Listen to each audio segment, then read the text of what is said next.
Okay, well, welcome to the Imperfect Men's Club podcast. My name is Mark Aylward, and I'm here with my cohort and colleague, Jim Gurley, as per usual. And we have some exciting news today. We have a esteemed guest, a friend and colleague of ours, Jeff Otis, and we'll get into what Jeff does and how we're working together. We're all very excited about it later on in the episode. So today, what we're going to do is we're going to kind of highlight what we're doing with Jeff and get some information from Jeff on his background, specifically in the topic of leadership. But if I may kind of connect what we're talking about, like we always do with our wheel, um, in the center of the wheel, to remind people, it's everything starts with the self, and then picture a couple of concentric circles around the self in the middle, kind of like the palm of your hand, and the five fingers. We've identified five areas of life with our wheel, and in no particular order, they're health, relationships, how we look at money, profession, and worldview. And then the ripple effect out from those five areas. For instance, worldview is kind of made up of your politics and your childhood. People, the relationship pieces, you've got men in your world, and you got women, and how we communicate differently with them. And Jim can get into more detail as it connects with what we're doing with Jeff.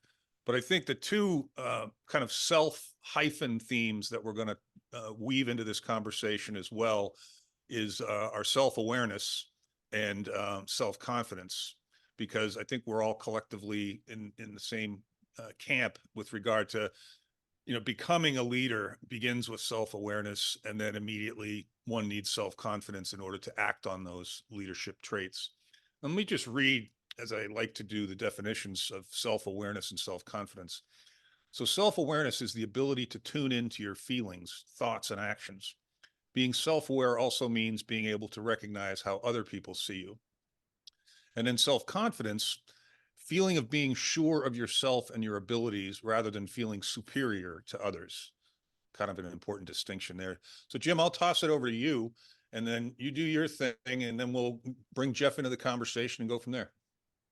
Yeah, like I said, Mark, I remember when you mentioned Jeff, you'd met him and said, "Hey, I met this guy named Jeff, and he's got this program, and he's doing this and that." I go, "Yeah, well, let's be interested in meeting him." So it's one of those relationships that you just know, like when you connect, that this guy's been on a similar path in life, but also a similar path in terms of really being committed to making the world better while we're still here. And so I'm like you. I'm real excited to interview Jeff.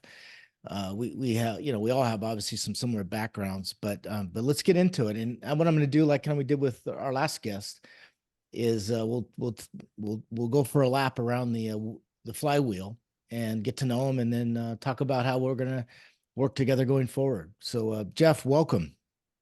Jim, Mark, thank you. It's a pleasure to be here. Yeah.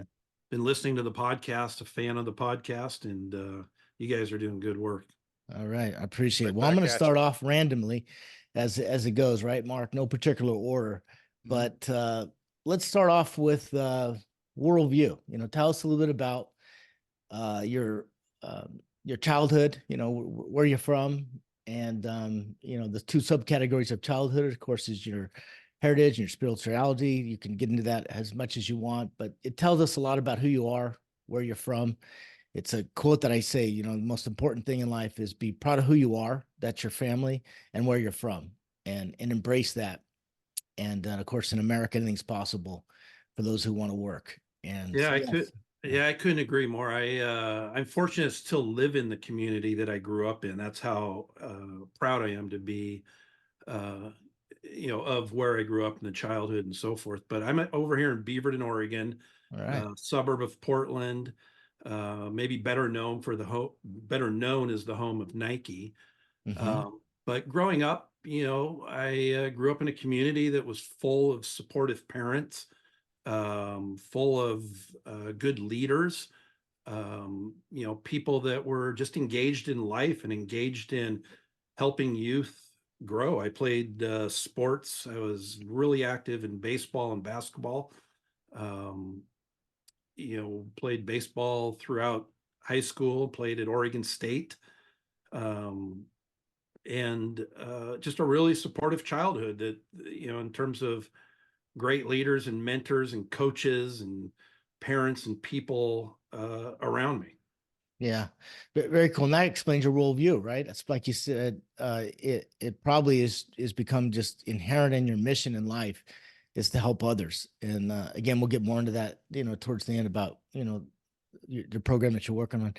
How about yeah, again, as far as we use the word politics as part of your worldview, but again, this is not a political show. We tried not to make it a political show, but as Mark says, everything's political, which is true. I'll let Mark speak for himself in that area, but yeah, in terms of political, you find yourself, any particular, I don't want to say party, but any particular worldview when it gets into politics? When it gets into politics, I've got a myriad of thoughts. I'm a registered independent. I As I am too. Yeah. I usually lean towards what's reasonable, right? We live in a very unique country.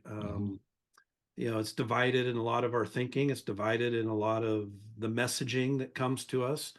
I kind of get tired of the game of politics being almost more about self-preservation than actually solving problems. Absolutely. Yeah.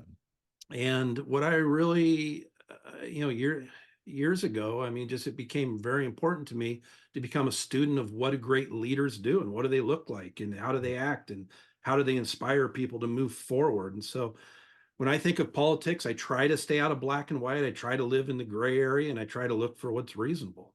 Yeah, very cool. Well, and especially again, a place that you're from, right? Oregon's known to be very liberal at times.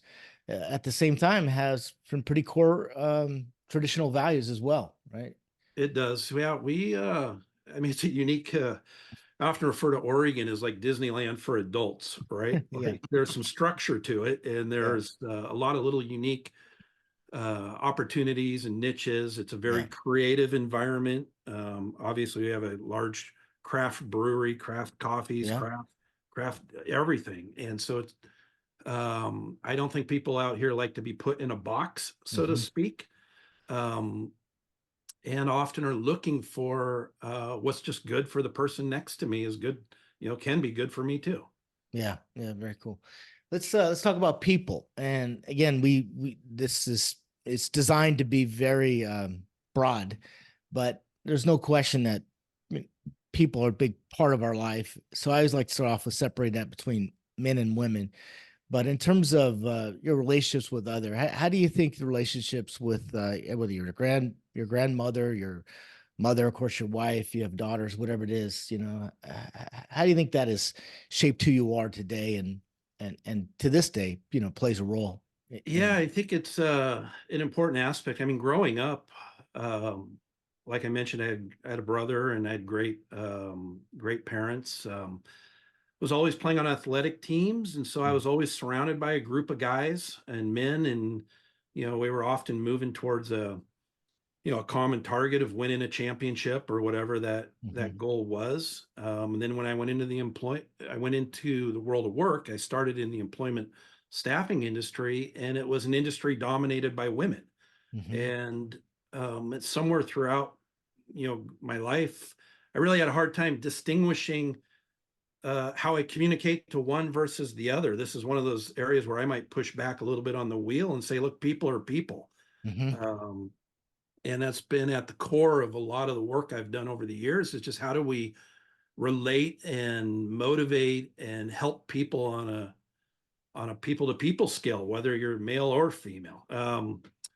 But I've got 3 daughters of my own, so I've obviously learned a lot over the years, and they often bring a fresh perspective to our conversations.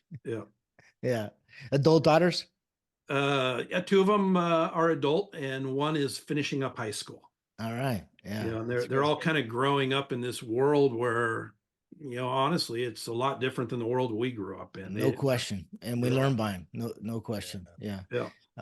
Yeah. And I really appreciate the pushback. Again, the framework of the flywheel is actually not designed it's just a framework. So pushback is welcome, but it's there's really nothing to push back on. It's just framework to have these conversations exactly as we did, right? We're clearly not uh, judging men over women. We're just being realistic about how our lives. The phrase I've been commonly using is um, we need them and they need us Yeah. equally, Yep. right? So it's not it should never be a competition.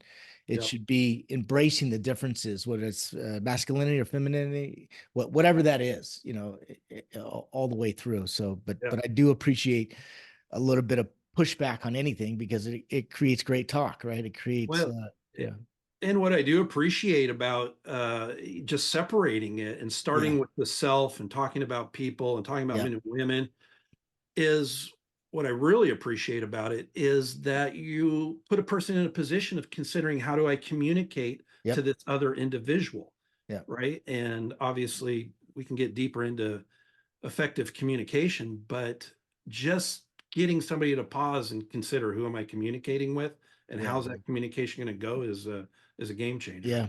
So I'm gonna move on to the next one. That's men in your life, right? Strong men, whether that's a grandfather, whether that's your father, a coach. I think this is one of the things when we first met, thanks to Mark, we really hit it off because I see again what you're doing uh, in life and what you're doing through sports, especially in the high school area, and the importance of affecting a young man's life as he's trying to become a man. But tell us about men in your life, strong male role models, and just your thoughts on that in general. Yeah, probably the most impactful, of course, I'd point to my dad, my father, John Otis. Yeah. I mean, I can remember being 9 years old, and at that time, we'd watch baseball on TV. It'd be like, I think we got the Atlanta channel and the Chicago channel. So that's how I ended up becoming a fan of the Cubs. But I remember him coming in at 9 years old saying, "Hey, look, let me sign you up for Little League." And I was like, "Oh, there's no way I'm playing Little League, not with all those people watching me, right?" Mhm. Like I had this fear of being judged. 9 years old, I thought there was going to be 60,000 people in the stands. And, Mhm. but I remember him saying, "No, it's not going to be that bad. You're just going to have a few parents and grandparents in the crowd." Mhm. And that, of course, led to just years of success as an athlete. And then just having various coaches along the way. And I think growing up, you take a little bit from everybody, right? You Mhm. take Mhm. and I mean, we had a baseball coach, Mike Bubalo, who was just passionate about the game of baseball, Mhm. old school baseball and playing the game the way it was supposed to be playing, even to how we put our hats on, Yeah. right? Like it Every was little detail like that. Yeah. every little detail mattered. Yeah. And I had a basketball coach who was that way, and he'd run us until we were just couldn't run anymore. And Mhm. but he put us in a position to compete, and he put us in a Yeah. position to be successful. And we were Yeah. very, very fortunate. I mean, I mentioned we had a strong community growing up, but I mean, I think myself and the group of guys and people we played athletes or played athletics with growing up, I think we were on 21 different championship teams. Wow. Wow. That was the sort of conditioning of winning that Yeah. the group of men were putting us in. Yeah. Yeah. That's very cool. So you were like in a class or a group of, like you said, not just great coaches, but a community that really celebrated competitiveness and being the best you could be. And I'm sure some of those teammates were the same ones, right? All the way through from little league right into high school and all the way through.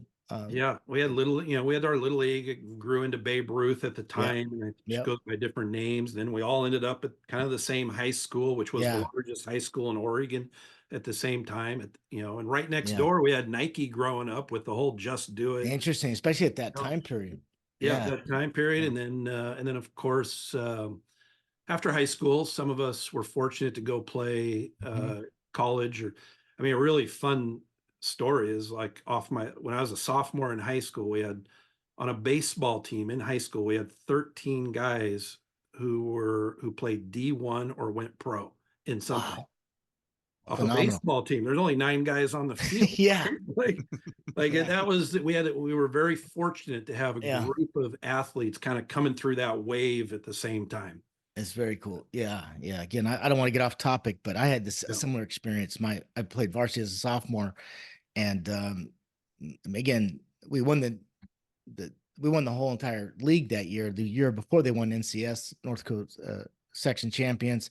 But as I've shared before, two of those guys, which were very good friends of mine, went on to become professional athletes and then professional managers and NFL head coaches. But that winning culture, I just, to what you experienced, I learned how to compete early on in life, and there was just this almost like a mentality where you expected to win the championship, and 100%. Yeah. and I contribute that directly to my playing varsity as a sophomore and at that time, I'm only 15 years old. They were grown men compared to me because they were so much older. But yeah, you just don't know how special that is and how that impacts your life later on. It's really Yeah. cool. Yeah. When you look back, it's really something to be grateful for. And I mean, I was a Yeah. pitcher in baseball, so starting pitcher. And so I always entered a game Yeah. thinking, look, it's my 9 innings, and Interesting. Yeah. this thing needs to end in a W somehow. And the ball's in your But hand and you got the to make it ball's in happen. your hand, like just Yeah. go and set the tone for the team. And Yeah. Yeah. yeah, I better move on that one. Cause yeah. like I said, we could make the whole podcast about this topic. we, right we here. could, we could. Yeah. Yeah. I will say I got to make one side comment about this. When I was again, one of my very good friends, he was the manager for the Seattle Mariners, and I was in his office before a game one day, and he said to me, he was talking about a pitcher, and he said, "Those pitchers, those guys aren't right. You can't be right, right? As his comment was, to be a pitcher, you got to be a whole different human being to handle that kind of pressure." And yeah, you just, it was in a very respectful but funny way. That guy's not right. You Well, can't be right. there's some truth to it.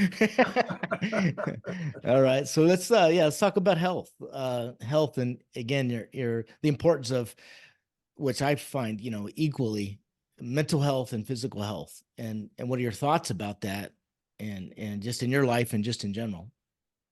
Yeah, I mean, I think health is incredibly important. Just speaking to mental health, I think as you go through life, it's a constant game of managing sort of these transformative moments, these unexpected events, these curveballs, these surprises. And I think positioning yourself to be resilient and to continue to move forward with some confidence and awareness, some awareness, as Mark mentioned, of who you are right now, how others see you, but then protecting that confidence to go take the next steps and whatever it is. And I'm a big believer in taking time to just pause and reflect and spend some time thinking about what did you learn in a particular day, right? Yeah. I don't know if we always do that a lot. Yeah. I Well, think again, that's why I'm excited to talk about what you are doing, which I think is very related to mental health, right? A for sure, pathway, a roadmap to be your best self, and for the sure. importance of that. So, but yeah, let's wrap up with From money, and then I'm going to bring Mark back into the conversation because what the two of you guys are doing is pretty cool stuff as well. But Yeah. money, it's a thing, it's a real thing, and it's a relationship that we all have. And the more aware of that relationship, I think the better we can be. But I have broken that up, or Mark and I have broken it up into two categories, and that's scarcity and abundance. How do you feel about money, and what are your thoughts about money, and how that affects these other areas in our lives? Yeah, I think money is one of those things, the more you have, sometimes the less stress it creates, sometimes the more stress it Yeah. creates, right? Yeah. So it Yeah. goes back to that mental health. Personally, I mean, your words abundance and scarcity make perfect sense. I always feel like money kind of finds you when you need it. Huh. Yeah. And then sometimes when you don't need it or you don't have enough or you're feeling that it's scarce, you may want more. Recognizing that internally, go take those steps to earn it or Yeah. achieve it. But I think obviously it's an important asset to living and contributing to creating the type of life you want to live. Yeah, good stuff. Reminds me of a quote, famous artist, can't remember his name, modern day, and he says, "When I stopped chasing money and women, it started to chase me." Right. It's true. It's like, Isn't that a great one? I love that quote. yeah, I Just think when when I you when I stopped chasing money and women, Yeah. Yeah. It started chasing me, and Yeah. there's a lot to say for that one. So, Yeah. all right, Mark. It doesn't mean every lottery ticket hits, but Well, it just means that sometimes, again, I think you get so obsessed, and this is part of being competitive too, right? yeah. You get so obsessed with winning or the game that maybe it's not for your better good. Sometimes Yeah. you've got to pull back, like just as you were saying, and I think this comes with maturity and just life lived. Yeah. You can get to a point where you calm down, you let it come to you. You let the universe, you let things align more Yeah. naturally than trying to push it, because I do So think it's like when a lot of those professional athletes say, yeah, after year one, the game just slows down and interesting. sort Yeah. of evolves and comes to them. But Uh-huh. I think it's similar with money. Yeah, very cool. So yeah, profession, Mark, kind of kick it off as far as what you guys are doing, and then we'll let Jeff go from there about how we're gonna continue to work together. Yeah, it's interesting. It was very interesting listening to the two of you for a little while there. And it's when we've conversed before, it's been like a three-way conversation. Mhm. And just as a listener, one of the reasons that we were attracted to each other is definitely team sports. There's Mhm. no question about that. Yeah. And I think, Jeff, you're wise to be grateful for that environment you described, because that's not common. It's For more sure. rare than it is common in my experience. Yeah. So, Yeah. And yeah, one other thing and I'd like to add on that one, Mark, too, his not just team sports, but also Jeff's commitment to youth, the yes, importance of youth. yep, There's Well, I yep. think that's why you connected us, because you said, "Hey, Jim, I know what you're doing with your high school and your community, and I met this guy named Jeff, and he's doing some similar stuff. Yeah, Let's get on a call that and was talk." certainly one of the reasons. Yeah, and I think that's going to be, I feel like that's going to lead to us being able to work even more together, and we'll get into that. I'll let Jeff get into that a little bit as well. But the other thing is, the box comment, Jeff. I couldn't be more in alignment with you. I think that nobody wants to be put in a box, and nor should anybody want to put anyone else in a box. You know, Mhm. we're so rich and so deep as humans that because we're in one box periodically doesn't necessarily mean anything else about us. You gotta investigate. You've got to observe. You've got to ask questions. And then the third comment I'd make is there's so much. You guys touched on so many points that are directly underneath the leadership umbrella. You know, Mhm. so I think in general, I would call our relationship a collaborative partnership. Mhm. We can collectively end up calling it whatever we want for the public, but that's what it feels like to me. Mhm. And I I picked up some work, some very good, interesting work, and we're all interested. It appears we're all interested in making people's lives better, helping other people. That's Mhm. another very powerful common thread.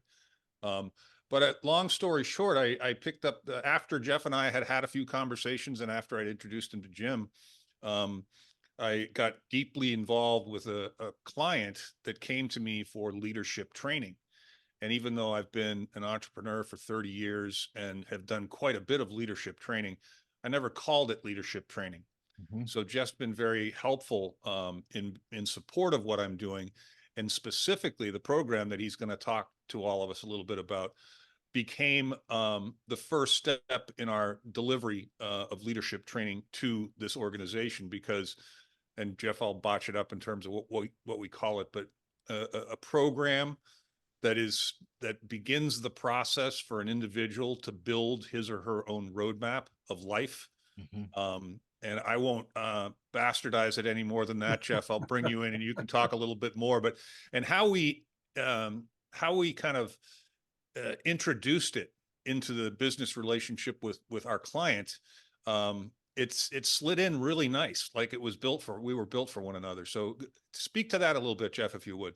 Yeah, I appreciate that. Well, and going back to the flywheel for a second to sort of tie this together is I think what I really enjoy about it is you start with self in the middle, right? And I'm a big believer that you can't really lead others till you figure out how to lead yourself, Mhm. right? Like you've got to go through the exercises of discovering who am I, where do I want to go, why do I want to go there, how am I going to get there, and sort of putting yourself into this position and this mindset that you are the leader in your life, right? And I think it's personal success that ultimately leads to team success, big or small, whether it's you and your wife, a spouse, or you and your kids. I mean, we've got all these little micro teams going on in our lives. And then of course we've got business teams and much bigger teams, but that personal success is what ends up generating that team success. And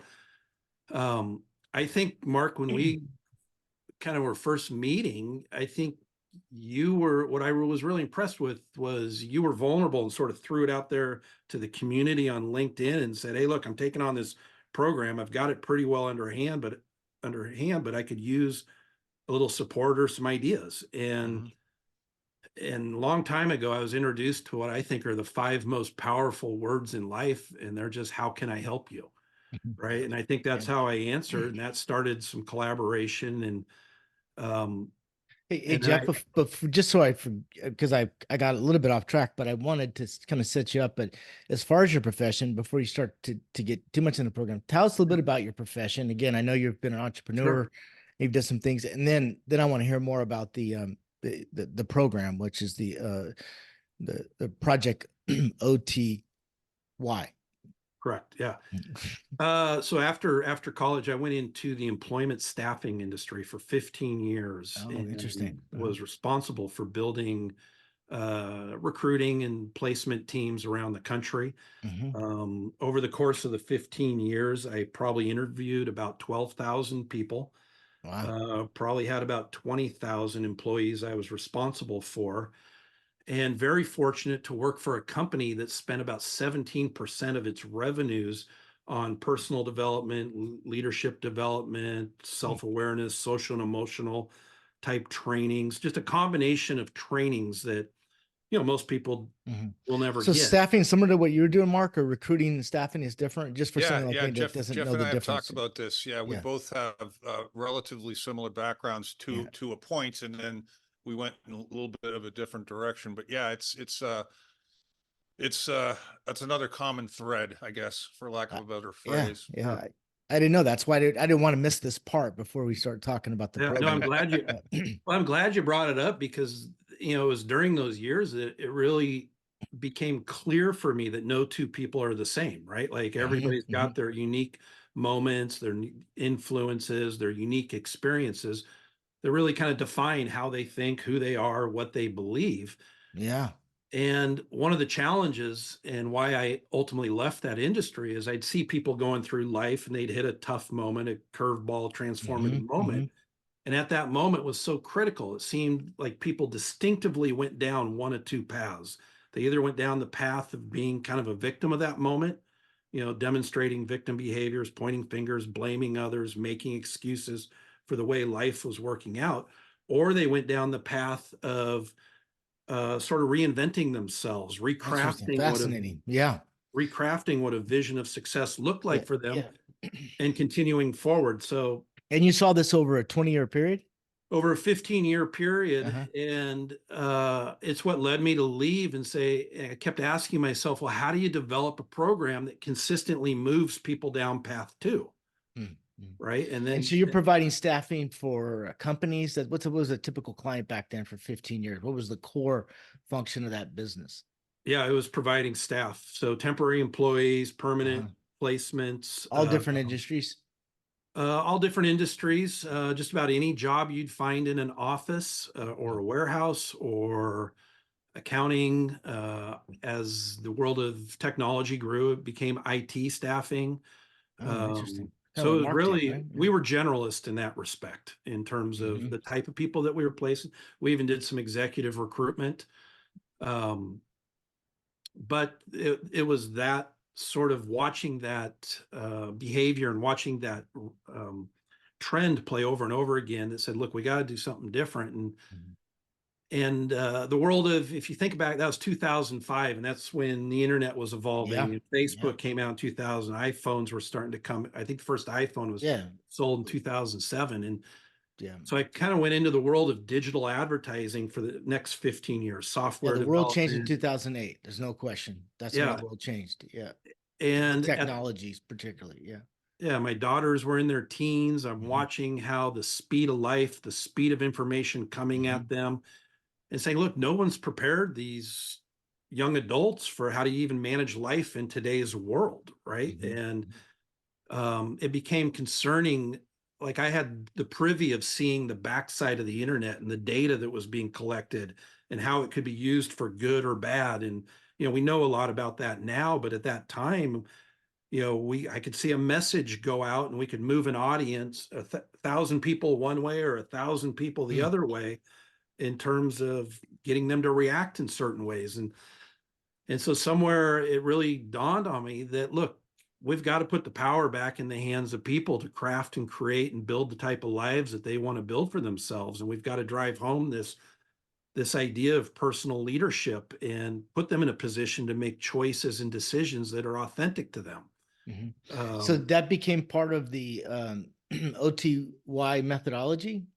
well, yeah. So over the course of leading a couple different companies in the digital space over those years, I started piecing together a program, started sharing it with our young employees, mostly in their mid 20s.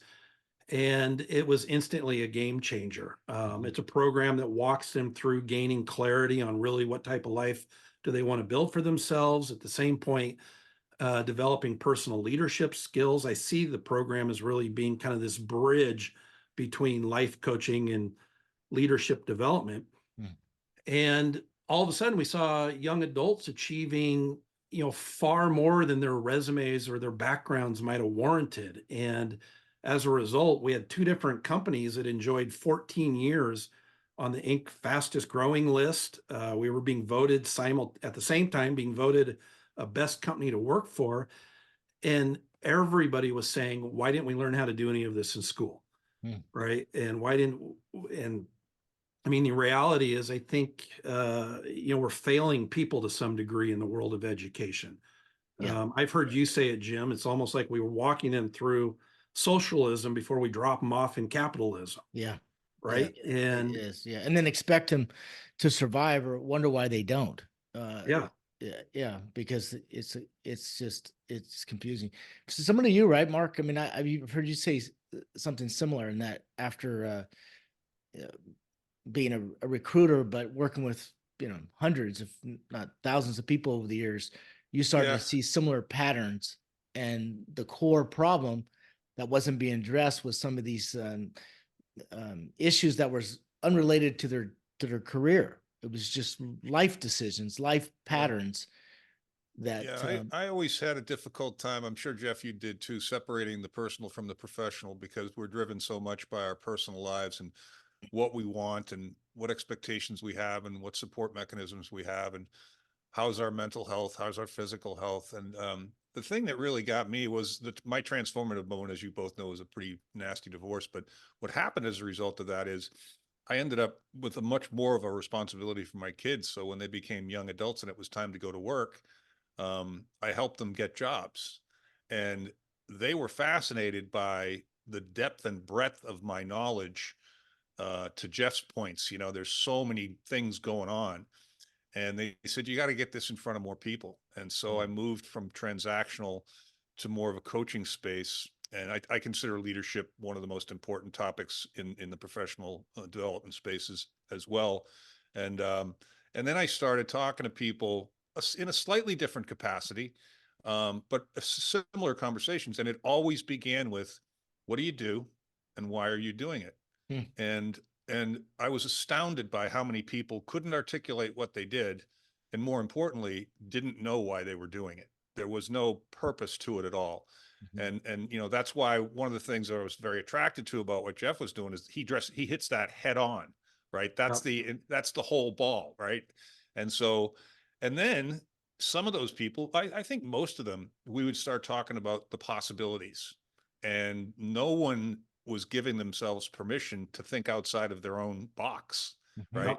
The possibilities, there were no other possibilities. And so many people, as you both know, are doing today something that they were told they should do when they got out of college by a father, a mother, a coach, a guidance counselor, but there was no self-awareness to that choice. There was no, which also a lot of people that come to me are lacking in self-confidence because they don't have the clarity around this thing that we're talking about. So yeah, it's Yeah. fascinating. So I want to hear more about the project you guys are doing together and how we're going to, integrate that into the Imperfect Men's Club. Some of the Yeah, projects, I want to touch on something Mark said as well, because over the course of that career in the employment industry, there were 3 questions I asked everybody. It was, what's your unique strength? Do they have some self-awareness of who they are? Yep. What's your vision? What do you want your world to look like, even if it's in 5 years from now? Yeah. And how do you define success for yourself?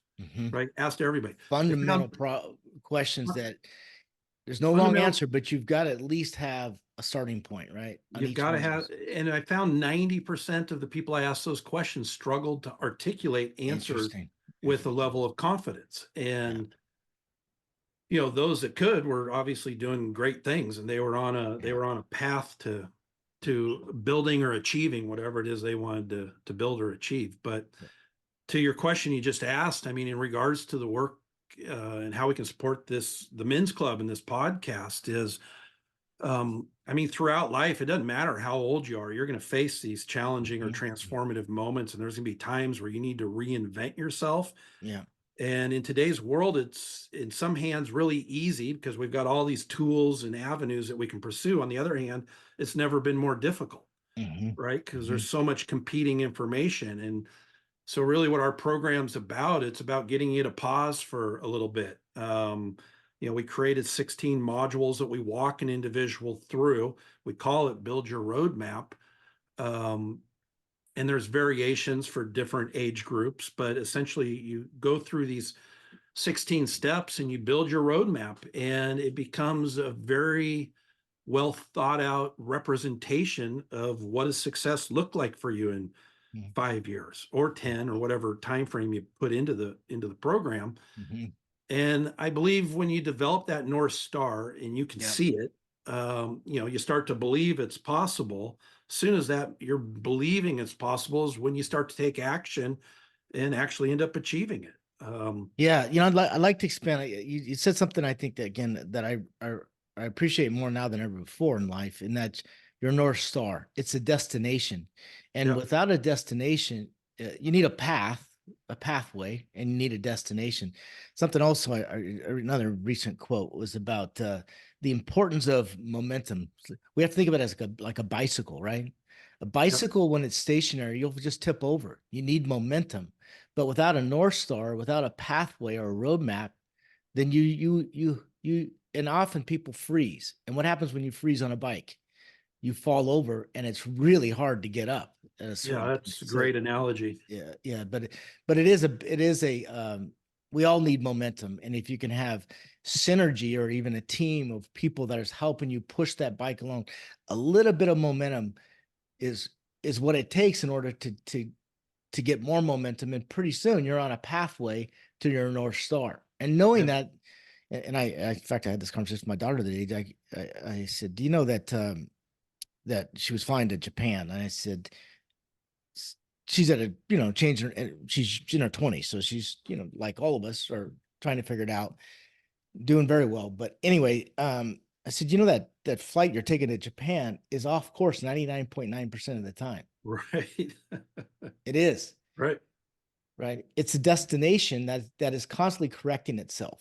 And so what I appreciate about your program is setting that North Star, knowing that's going to change course eventually. And a lot of things happen in life, whether it's weather, other circumstances, but everybody's off course, and it's correcting that every day. Yeah. And it's like a guided missile, right? It's like a guided missile. That's exactly what it is. Yeah. A guided missile is off 99.9% of the time. It is correcting itself. Right.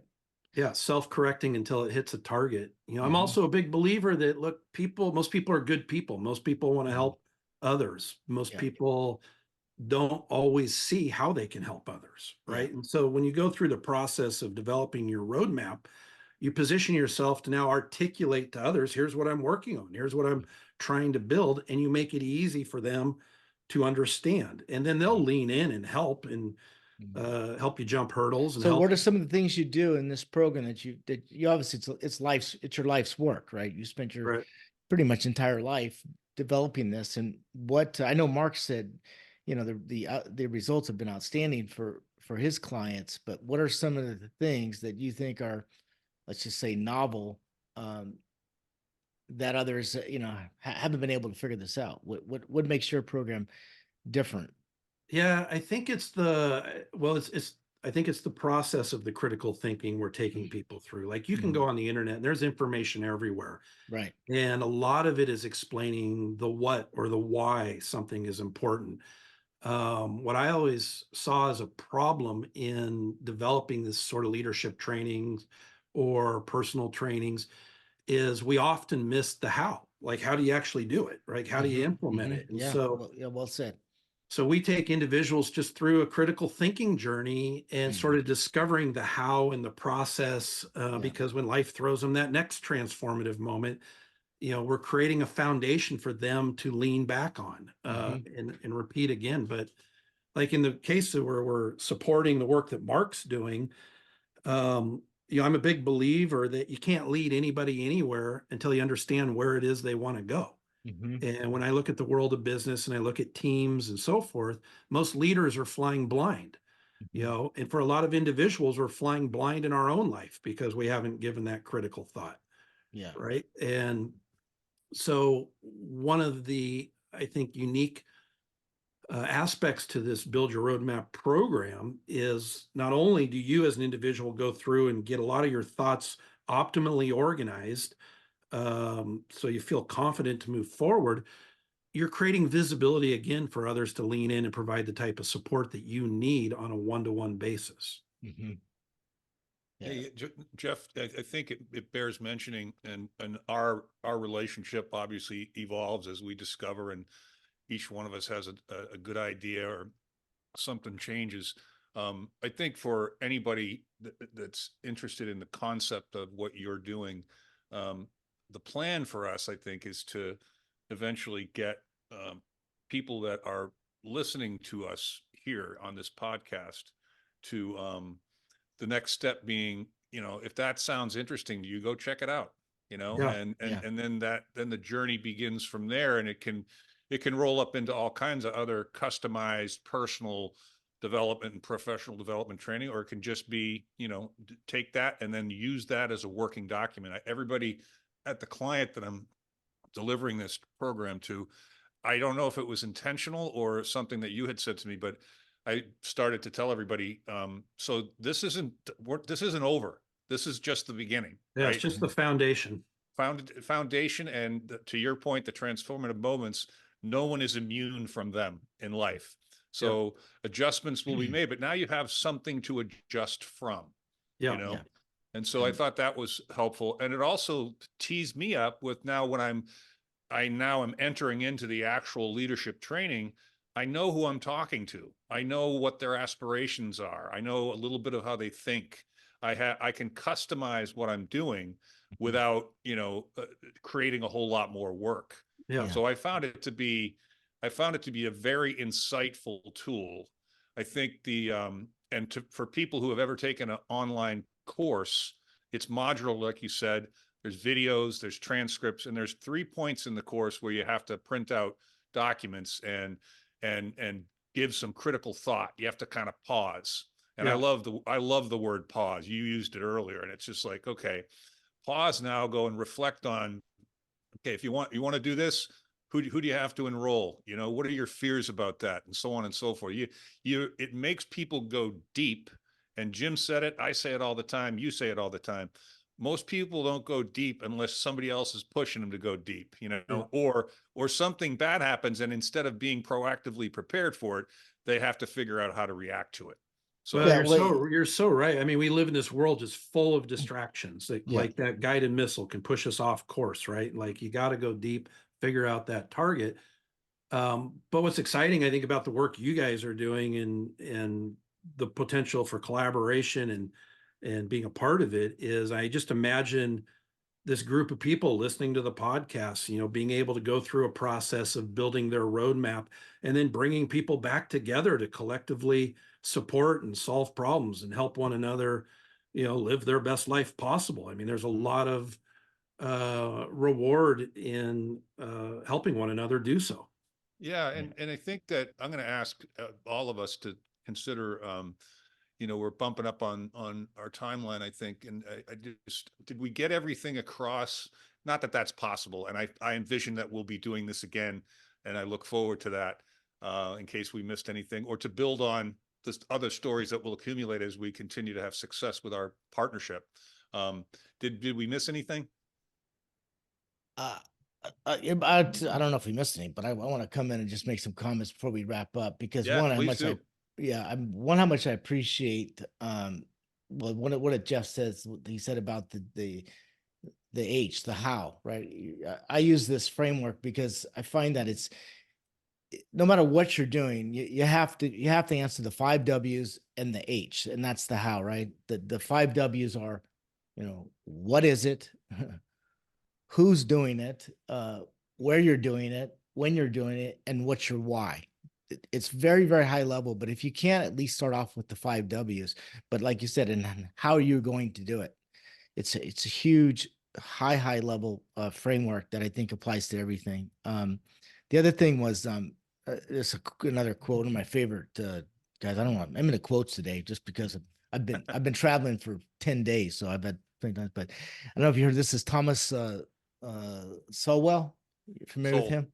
soul, yeah, How do you Thomas Sowell? That's how you say it? soul. Yeah. Yeah. Do you know what one of his famous quotes is? Do you know which one I'm referring to? I've seen him speak a lot. He's fantastic. I He's can't one of tell my what. favorite, but yeah, he says, when you want to help people, you tell them the truth. When you want to help yourself, you tell them what they want to hear. Yeah. And it speaks to that, right? It's also the importance of having a coach or an agent, somebody that you're accountable to. And I think that what I've seen you guys do together with this program, well, it was your system, your methodology, Jeff, but it was also Mark providing some accountability and some coaching along the way to implement that. And us all being athletes know the importance of a good coach. A coach tells you, how to be better. Not everybody wants that. So it's not for everybody, right? There's certain people that don't want to be told what to do. But for the people that really want to go to the next level and be their best self, you're not going to do that alone. You're going to need somebody to get you to that next level. That's why Tiger Woods had a coach right to the very end. The greatest baseball players and pitchers right to the very end all have coaches. They don't try to do it on their own. And I think I gotta say something about accountability since you brought it up. But all right, we'll wrap it up with that. okay, but part like 2005, a good friend asked me, he goes like, well, how do you solve the world's biggest problems? And yeah, so what's the root cause? It's people, right? Like we either create the problems or we define them to be problems in the first place. I don't think you can solve problems at a global level, a company level, a team level, or even a personal level till you develop a culture of accountability. And you can't develop cultures of accountability until you develop those personal leadership skills, right? Yes, Like I think fantastic. one feeds the other, but it's I think part of our program helps create that framework for developing personal accountability. Great. All right, Mark, wrap it up. What is this episode? We're in our 40s, right? I think this is 40. Yeah, I should have looked. I think this is 40. So yeah, we'll have it out. I'll have it. If you get me the link, I'll have it out by tomorrow or Friday, being Wednesday now. No, I think this is a wonderful conversation, and I'm very optimistic about our collective future together and how many people we can help. And, for anybody out there who's listening, we don't have a formal customer journey completely figured out yet, but we're pretty easy to find. You can find me on LinkedIn. You can find Jeff on LinkedIn, and if you find us, you'll find Jim. So, does anybody want to give out any contact information, or we wait until? We'll put it on the website. We'll post it on the show notes. Yeah. Thank you both for your time, Jeff. It was a pleasure to have you on. I'm sure we're going to have you on again. Well, I appreciate it. Yeah, talking with you guys keeps life fun. Good.